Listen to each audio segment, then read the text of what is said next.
आज खूप दिवसानंतर नाही, महिन्यानंतर म्हटलं तरी चालेल, शेवगा आला घरात. आणि कधी कधी असंच होतं बघा, म्हणजे एकदा का घरात आला की मग तो नेहमी येतच राहतो, दर आठवड्याला येतो. आणि एकदा का विसर पडला की महिनाभर त्या भाजीची आपल्याला आठवण राहत नाही.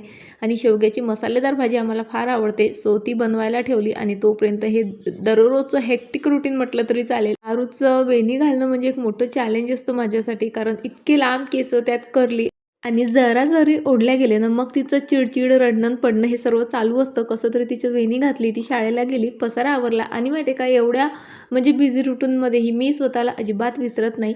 मी माझा नाश्ता 8च्या आधी करते म्हणजे करते. कारण मला माहीत आहे त्यानंतर मला भरपूर कामं करायची असतात. माझं शरीर भरपूर एक्झॉस्ट करायचं असतं आणि त्यासाठी लागणारी जी एनर्जी आहे ती मला या ब्रेकफास्टमधनंच मिळत असते. ब्रेकफास्ट करताना मोबाईल हातात घेत नाही. पटपट ब्रेकफास्ट करून झाला की लिव्हिंग रूम आणि बेडरूम मी तेव्हाच आवरून घेते. त्यानंतर किचनमध्ये येते. पिऊचा नाश्ता वगैरे बनवायचा असतो, तो झाला की स्वयंपाकही आवरून घेते.